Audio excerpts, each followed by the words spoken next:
Nous délibérons, on l'entend, sur le règlement local de publicité de la métropole de Lyon. Le Conseil d'ailleurs avait déjà tenu un débat sur les orientations du projet de RLP le 25 juin 2018. Nous revoilà 5 ans plus tard, date à date, pour finalement voter un projet quasiment identique. Vous nous avez fait perdre énormément de temps sur ce dossier, malheureusement. En effet, nous avions, sous le précédent mandat, déjà construit la base d'un RLP avec des orientations ambitieuses, un projet qui pouvait faire consensus en offrant un cadre réglementaire, structurant et cohérent, avec des orientations décisives en matière de lutte contre le trop-plein de publicité, mais aussi permettre aux professionnels du secteur de s'adapter, ce qui est tout autant légitime, et aussi à certaines communes de s'adapter sur le plan financier. Cela aurait permis de protéger à la fois notre cadre de vie et notre environnement, et cela plus rapidement. Encore une fois, vous nous avez fait patienter pour ne rien inventer, et vous avez provoqué des désordres chez les professionnels et dans certaines communes. Malgré le contenu travaillé des orientations, vous avez voulu rendre ce document plus vert que vert. Après 5 longues années d'attente inutile, pourtant, il est temps de clore et de décider. Vous le savez, dans toute organisation, il faut à un moment donné donner le clap de fin. Donc le groupe Synergie prend ses responsabilités.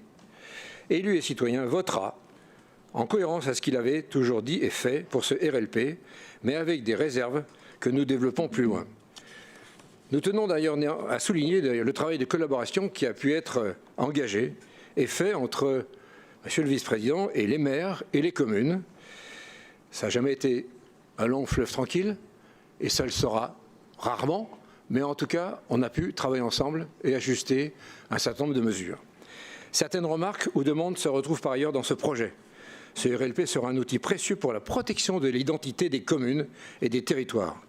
De plus, espérons qu'il puisse aider à la préservation de l'environnement tout en défendant l'économie locale et les commerces de proximité. Mais vous n'avez pas totalement fait le nécessaire pour l'ensemble des communes. En effet, il est important de noter que pour certaines d'entre elles, et certaines d'entre elles vont connaître instantanément une baisse plus ou moins sensible de leurs recettes liées à la publicité. Vous nous répondez que la loi ne prévoit pas de compensation pour ces dernières, dont acte. C'est un argument recevable au sens des textes, mais cela traduit uniquement un manque de volonté politique de la part de la métropole de Lyon. Dommage. Vous pouvez mettre en place une compensation même dégressive avec un calendrier concerté. Monsieur le vice-président, nous espérons que pour une fois, la métropole engagera un véritable partenariat avec les communes dans la mise en place de ce règlement, donc bonne suite. Vous nous avez parlé d'un guide pratique à destination des communes, ainsi que des formations webinaires. Nous restons disponibles pour travailler avec vous sur ce dossier, sur ce projet, et nous souhaitons que la métropole de Lyon mette en place des outils nécessaires pour accompagner les communes sur le long terme dans le cadre de ce RLP. À titre de réserve, nous souhaitons que vous ayez la même démarche avec les professionnels du secteur pour qu'ils puissent s'adapter. Je sais qu'ils ont 5 ans, mais ça n'est pas uniquement qu'une question de délai. Ça peut être une question de format. Pour la deuxième partie de notre intervention, permettez-nous d'attirer votre attention, ainsi que l'ensemble des maires de la métropole, à travers nous, sur le transfert de pouvoir de police de la publicité. Actuellement, les compétences en matière de police de la publicité sont partagées entre le préfet du département et le maire. À compter du 1er janvier 2024, le préfet du département n'aura plus de compétences en la matière et la métropole se verra attribuer l'intégralité de la compétence de contrôle. Mais, afin de mutualiser l'exercice de cette police et d'éviter une charge trop lourde pour les petites communes, la loi prévoit le transfert automatique des pouvoirs de police de la publicité du maire au président de l'EPCI à fiscalité propre. Et donc cela s'applique au sein de la métropole de Lyon, faisant office d'EPCI.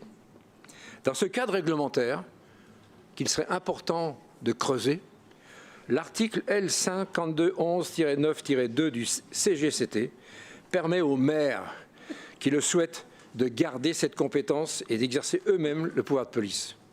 Ainsi, mesdames, messieurs les maires de la métropole, vous disposez d'un délai de 6 mois pour vous opposer, pour demander, si vous le souhaitez, à ce transfert à partir de la date à laquelle les compétences mentionnées ont été transférées.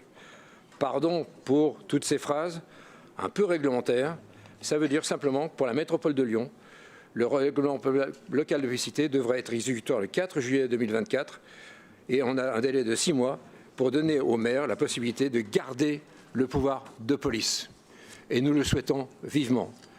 À noter que pour les communes de moins de 3500 habitants, en ne disposant pas de RLP, les possibilités d'opposition et de renonciation à ce transfert s'appliquent également. Pour conclure, si les maires de la métropole ne font pas valoir leur droit d'opposition à ce transfert de compétences, cette dernière sera transmise automatiquement à la métropole de Lyon le 1er juillet 2024. Et nous engageons, par notre propos, Synergie et Citoyens, élus et citoyens, tous les maires qui le peuvent et qui le souhaitent à garder le pouvoir de police, car au fil du temps, à force de transfert de prérogatives du maire et des communes, ici c'est le pouvoir de police, on accompagne au fil du temps et au fil des lois, comme une transformation silencieuse, la dilution des communes. Je vous remercie.